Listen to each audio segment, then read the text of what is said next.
I bet you ain't know Manscaped had smell goods, cologne, fragrances. Use code Brunson, save 20% off, man. Come on, they got everything for you.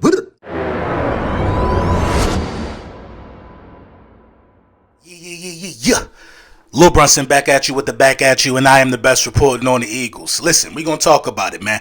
This video was brought to you by Manscaped. Big Manscaped in the building. Make sure you tap in. Use code Brunson, save 20% off, get the free shipping, and the free shipping I fall for that for y'all. So yeah, man, the Philadelphia Eagles finished the season at 9-8. We locked up a playoff spot, a week ago. It is what it is, man. The game. We're gonna talk about it. We're gonna talk about the game in its entirety, man. First of all, man, in case you didn't watch the game or in case you haven't been paying attention, we didn't play any starters. You know what I mean? We didn't play our starting quarterback. A lot of teams lose when they don't play their starting quarterback. So if you expected Gardner Minshew to beat Dak Prescott, you got to be tripping. And then not only if you expected that, you probably tripping, but we didn't even play our secondary. So Dak Prescott was throwing the ball against a bunch of guys who just probably found out they was playing that day. You know what I mean? There was no cohesiveness. There was no, the secondary just looked bad. Now, I will say this about the secondary.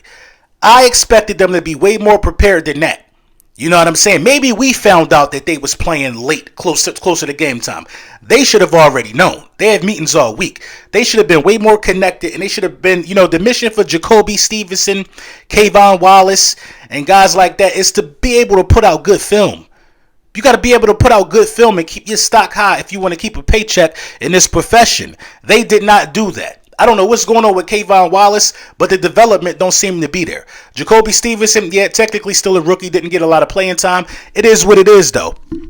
So, the Dallas Cowboys had a field day. They had a field day with, a short-handed field. It wasn't short-handed. We rested our guys. That's the bottom line, man. We rested our guys. Nothing's going to change for us, most likely. We're going to have to go play one of these dogs anyway in the playoffs. You know what I'm saying? But we know who the Dallas Cowboys are. It seems like I'm not shocked by them running up the score. I know the Dallas Cowboys are a bunch of prima donnas, and they have to look good going into the playoffs, especially how subpar Dak Prescott was looking. This changes nothing. Everybody smelled blood when they play the Cowboys anyway. They're probably going to lose at home in the first round of the playoffs. Now, I wish them all the success in the world, but they not one of the playoff teams that's trending up. And beating the second string, fourth string, ninth string Philadelphia Eagles secondary damn sure don't have you trending up in my book either. You know what I'm saying? Kyler Murray beat you at home. You scared of Kyler Murray. You know what I mean? And a lot of the Dallas Cowboys fans are just completely misinformed.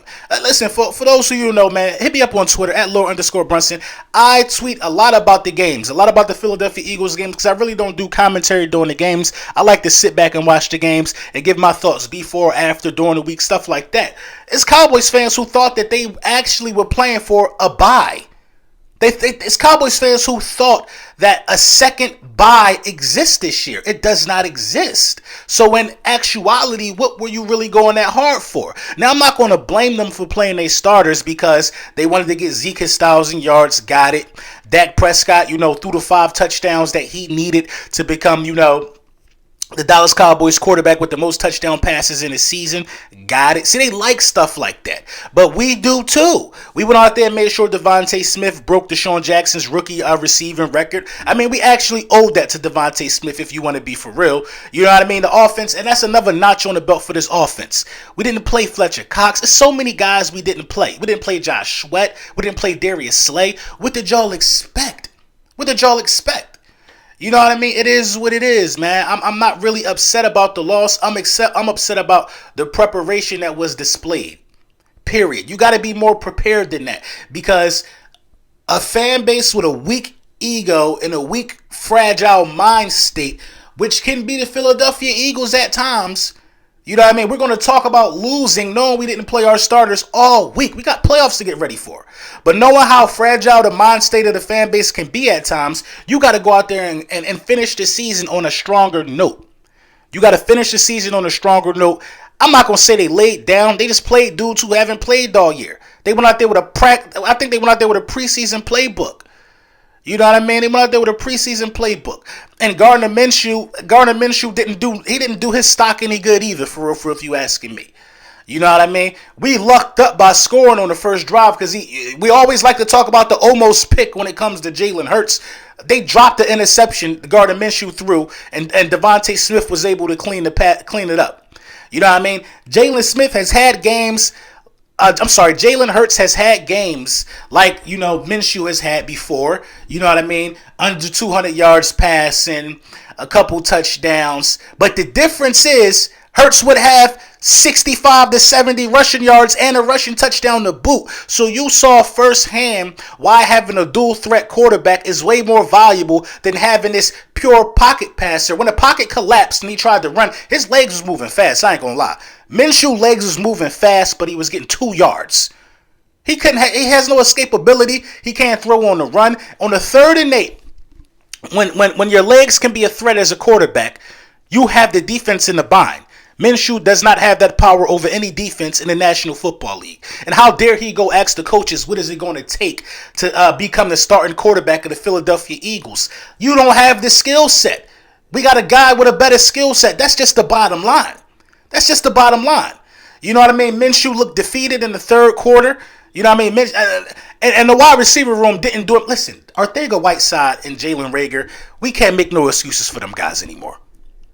We cannot make excuses for Arcega-Whiteside and Jalen Reagor anymore. Arcega-Whiteside is not it. Jalen Reagor is not it.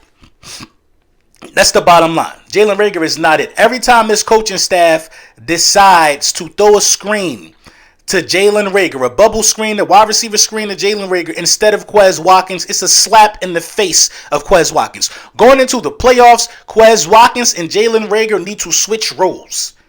Quez Watkins needs as many targets as he can possibly get in the playoffs because Quez Watkins is a threat. You saw him take another screen. It's like the 3rd or 4th one since he's been an Eagle to the house in his very young career. He's a threat every time he touches the ball.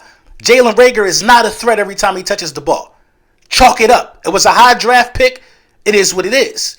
I said he had to play the whole game, Jalen Reagor.